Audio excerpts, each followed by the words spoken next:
जिस तरह गहरे तारीक बादलों में बिजली की लहर दौड़ती है, उसी तरह वेलिस के तारीक जहन में रोशनी की लहरें दौड़ने लगी थीं। फिर रोशनी की मिकदार तेजी से बढ़ती चली गई और जैसे ही उसका शऊर जागा तो उसने बेख्तियार उछलकर खड़े होने की कोशिश की, लेकिन वो सिर्फ कसमसा कर रह गया, क्योंकि वो कुर्सी पर रस्सी से बंधा हुआ बैठा था। सामने दो कुर्सियों पर एक औरत और एक मर्द मौजूद थे। दोनों की नजरें वेलिस पर जमी हुई थीं। तुम्हारा नाम वेलिस है और तुम पाकेशिया के यहाँ सान में एजेंट हो, उस मर्द ने कहा। तुम कौन हो और मैं कहाँ हूँ, वेलिस ने कहा, लेकिन उसके अकब में बंधे हुए हाथों की उंगलियां मुसलसल गांठ खोलने की कोशिश में लगी हुई थीं, लेकिन अभी तक वो कामयाब न हो सका था। लेकिन उसे यकीन था कि वो जल्दी गांठ तलाश करके उसे खोल भी लेगा। उसने बाकायदा उसकी ट्रेनिंग ली हुई थी। पाकेशिया सीक्रेट सर्विस के चीफ X2 ने उसे एक्रेमिया में खसूसी ट्रेनिंग दिलाई थी। उसके बाद ही सान और उसके इर्द गिर्द के इलाकों के लिए उसे अपना एजेंट बनाया था। उसे एजेंट बने 1.5 साल हो गया था, लेकिन पाकेशिया सीक्रेट सर्विस के लिए काम करने का मौका उसे पहली बार मिला था। मेरा नाम मार्टन है और ये मेरी बीवी लारा है। हम दोनों का ताल्लुक रेड वुल्फ से है और हमें यह भी मालूम है कि तुम पाकेशिया सीक्रेट सर्विस के लिए यहाँ काम कर रहे हो। जबकि पाकेशिया सीक्रेट सर्विस का 6 अफराद का ग्रुप यहाँ सान में मौजूद है। उस ग्रुप का लीडर इमरान है और हम तुम्हें तुम्हारी रिहाइशगाह से इसलिए उठाकर यहाँ ले आए हैं ताकि तुमसे मालूम कर सकें कि ये इमरान और उसके साथी यहाँ किस रिहाइशगाह पर मौजूद हैं। लेकिन ये सुन लो कि तुम्हें अपनी बात कन्फर्म भी करनी होगी, मार्टन ने मुसलसल बोलते हुए कहा। ये आप क्या कह रहे हैं? मेरा किसी सीक्रेट सर्विस से कोई ताल्लुक? क्या ताल्लुक? और फिर पाकेशिया को तो नाम ही मैं आपसे पहली बार सुन रहा हूँ। मैं तो एक बिजनेसमैन हूँ, आपको यकीनन गलतफहमी हुई है, वेलिस ने कहा। तो मार्टन बेख्तियार हंस पड़ा। गुड, तुम्हारा जवाब बता रहा है कि तुम तरबियत याफ्ता आदमी हो, लेकिन ये सुन लो कि मैं इस मामले में बेहद शफाक वाक़ हुआ हूँ। अब अगर तुमने बताने से इनकार किया तो खंजर की नोक से तुम्हारी एक आंख निकाल दूंगा, और फिर भी तुमने ना बताया तो तुम्हारे दोनों कान जड़ से कट जाएंगे। फिर भी ना बताने पर तुम्हारी नाक और फिर दूसरी आंख और साथ ही दिल में गोलियां उतर जाएंगी। लेकिन अगर तुमने दुरुस्त बता दिया तो मैं हल्फ देता हूं कि तुम्हें सही सलामत और जिंदा छोड़ दिया जाएगा, मार्टन ने कहा। तुम मेरी बात पर यकीन करो, मैंने झूठ नहीं बोला, वेलिस ने कहा। उसने मुख्तसर बात इसलिए की थी क्योंकि वो गांठ ट्रेस करके उसे खोलने में कामयाब हो चुका था, लेकिन उसने हरकत न की थी क्योंकि जिस अंदाज में उसे बांधा गया था, अगर वो एक झटके से उठता तो रस्सियां खुद ब खुद खुलकर नीचे गिर जानी थीं। तुम अहमक हो, खामखा अपने आप पर जुल्म कर रहे हो, अब तुम्हारी आंख निकालनी ही पड़ेगी, मार्टन ने एक झटके से उठते हुए कहा, और साथ ही उसने जेब में से एक तेज धार खंजर निकाल लिया था। अब भी वक्त है, अपनी आंख बचा लो, वेलिस के करीब जाकर मार्टन ने कहा। उसके हाथ में खंजर मौजूद था। ओके, मुझे सोचने दो, वेलिस ने लंबा सांस लेते हुए कहा। तो सामने मौजूद मार्टन का तना हुआ जिस्म यकलख्त ढीला पड़ गया, लेकिन दूसरे लम्हे वो चीखता हुआ हवा में उठा और कुर्सी पर बैठी हुई लारा पर एक धमाके से जा गिरा और कमरा उन दोनों की चीखों से गूंज उठा।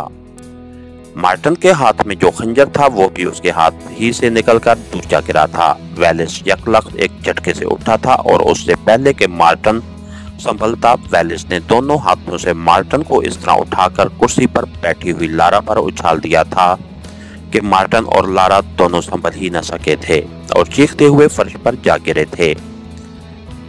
लारा तो कुर्सी पर फंसकर रह गई थी, इसलिए उसने लाशऊरी तौर पर उठने की कोशिश की, जिसकी वजह से मार्टन एक बार फिर उड़कर पुश्त के बल फर्श पर जा गिरा।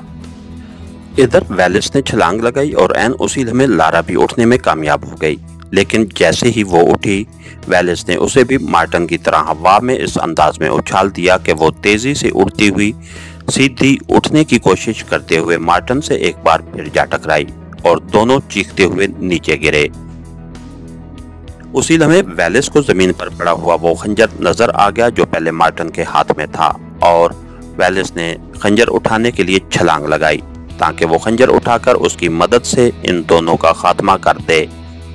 लेकिन उसने ऐसा करके मार्टन और लारा दोनों को संभलने की मोहलत दे दी और फिर वो जैसे ही खंजर उठाकर पलटा, मार्टन किसी तेज गेंद की तरह उससे टकराया और वेलिस उछलकर पहलू के बल फर्श पर जा गिरा और उसके साथ ही मार्टन की एक टांग बिजली की सी तेजी से घूमी और वेलिस के हल्क से बेख्तियार चीख निकल गई और वो जमीन पर गिरकर तड़पने ही लगा था कि उसकी दूसरी साइड की पसलियों पर मार्टन की एक और भरपूर लात लगी और वेलिस के हल्क से न सिर्फ चीख निकल गई बल्कि वो इस तरह तड़पने लगा जैसे मछली पानी से बाहर तड़पती है।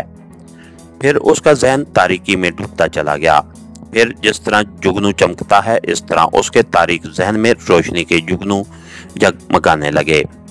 आहिस्ता आहिस्ता इन जुगनुओं की तादाद बढ़ने लगी। उसके साथ ही उसे जिस्म में दर्द की तेज लहरें दौड़ती हुई महसूस होने लगी और जैसे जैसे उसे दर्द का एहसास होता जा रहा था वैसे वैसे उसका शऊर जाग रहा था और फिर उसके मुंह से कराह निकली और वो पूरी तरह होश में आ गया।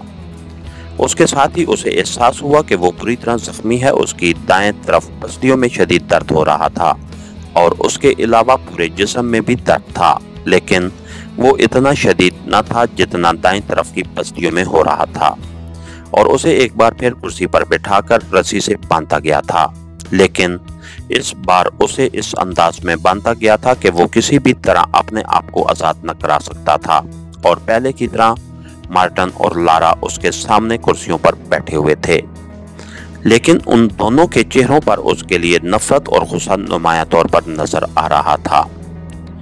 तुमने जो किया था उसके जवाब में तुम्हारे जिस्म को हम आरे से काट सकते थे, लेकिन उसके बावजूद हमने तुम्हें जिंदा रहने दिया है। अब सुनो, ये मेरी कुर्सी के साथ तुम्हें मेडिकल बैग नजर आ रहा होगा। अगर तुम जिंदा रहना चाहते हो तो बता दो कि पाकेशिया सीक्रेट सर्विस कहाँ रिहाइश पजीर है, वरना तुम बेपनाह तकलीफ उठाकर आखिरकार मर जाओगे, मार्टन ने कहा। पहले मुझे फर्स्ट एड दो, फिर मैं तुम्हें सब कुछ बता दूंगा, वेलिस ने कहा, लेकिन दूसरे लम्हे ही वेलिस का दिमाग जैसे घुम सा गया और चटाख की आवाज सुनाई दी। मार्टन ने पूरी कुव्वत से वेलिस के गाल पर थप्पड़ मार दिया था। मैं तुम्हारा लिहाज कर रहा हूं और तुम मुझे बार बार चक्कर देने की कोशिश कर रहे हो, बोलो वरना रेशा रेशा काट कर रख दूंगा, मार्टन ने हजियानी अंदाज में चीखते हुए कहा। फिर कर लो मालूम, मेरा नाम भी वेलिस है। मैं जान तो दे सकता हूं लेकिन अपने आदमियों से गद्दारी नहीं कर सकता। पहले तुम सौदेबाजी कर रहे थे और सौदाबाजी में ही तुम्हारा काम हो सकता है, वरना, वेलिस ने चीख चीख कर बोलते हुए कहा। उसके बोलने का अंदाज ऐसा था जैसे वो अपना जहनी तवाज़ुन खो बैठा हो। सॉरी वेलिस, तुम्हें हर हालत में बताना ही होगा, वरना, मार्टन ने सख्त लहजे में कहा और उसके साथ ही उसका हाथ जिसमें खंजर पकड़ा हुआ था बिजली की सी तेजी से घूमा तो वेलिस के हल्क से खुद ब खुद चीख निकल गई। वो अपना सर इस तरह दाएं बाएं मार रहा था जैसे उसकी गर्दन में किसी ने कोई मशीन फिट कर दी हो। मार्टन ने वाकई खंजर की नोक से उसकी एक आंख निकाल दी थी और दर्द की तेज लहरें वेलिस के पूरे जिस्म में तूफानी लहरों की तरह ऊपर नीचे हो रही थीं। बोलो, कहाँ है पाकिस्तानी एजेंट, बोलो, मार्टन ने एक बार फिर हलक के बल चीखते हुए कहा और एक बार फिर वेलिस के हल्क से बेख्तियार तेज चीख निकली और फिर उसकी हालत खराब से खराबतर होती चली गई। इस बार उसे इस अंदाज में बांधा गया था कि वो किसी तरह भी अपने आप को आजाद न करा सकता था। जज जोसेफाइन कॉलोनी, कोठी नंबर 101। वेलिस ने उस तरह चीख चीख कर बोलना शुरू कर दिया जैसे अगर उसने न बताया तो उसका जिस्म धमाकों से फिजा में बिखर जाएगा। वहां का फोन नंबर बताओ, मार्टन ने चीख कर कहा तो वेलिस ने फोन नंबर बता दिया। कॉल करो लारा उस नंबर पर और उस वेलिस से बात कराओ। और सुनो वेलिस, अगर तुमने कन्फर्म करा दिया कि जिससे तुम बात कर रहे हो वो पाकिस्तानी एजेंट हैं तो तुम्हें रिहाई मिल जाएगी, वरना तुम्हारी आज रात कब्र में गुजरेगी, मार्टन ने कहा। कराओ बात, वेलिस ने कहा और लारा ने फोन नंबर मिलाकर आखिर में लाउडर का बटन प्रेस कर दिया और फिर फोन सेट उठाकर वो वेलिस के करीब आ गई और रिसीवर उसके कान से लगा दिया। हेलो। राब्ता होते ही एक निस्वानी आवाज सुनाई दी। लहजा यूरोपियन था। वेलिस बोल रहा हूँ, इमरान साहब से बात कराएं। वेलिस ने कहा। सॉरी, वो किसी काम से बाहर गए हैं। क्या बात है, मुझे बताओ। मैं जूलियाना बोल रही हूँ, दूसरी तरफ से कहा गया। मैंने उन्हें खास बात बतानी है। चलें, मैं दोबारा फोन कर लूंगा। गुड बाय, वेलिस ने कहा तो लारा ने रिसीवर क्रेडल पर रखकर फोन सेट को ले जाकर वापस उसकी जगह पर रख दिया। तुमने वाकई तावन किया है वेलिस, लेकिन तुम्हें माफी नहीं मिल सकती, मार्टिन ने कहा और उसके साथ ही उसने जेब से मशीन पिस्टल निकाला और उससे पहले कि वेलिस कुछ कहता तड़तड़ाहट की तेज आवाज के साथ ही कमरा वेलिस की चीख से गूंज उठा। गरम गरम सलाखें वेलिस के जिस्म में कुश्ती चली गईं और फिर उसका सांस उसके हल्क में चट्टान की तरह फंस गया और उसका जहन तारीकियों में डूबता चला गया। इसके साथ ही हमारी आज के एपिसोड का इख्तिताम हुआ। कहानीगर चैनल को लाइक कीजिए, सब्सक्राइब कीजिए और बेल आइकन को प्रेस कर दीजिए ताकि हर आने वाली नई वीडियो आप तक बर वक्त पहुंच सके। शुक्रिया।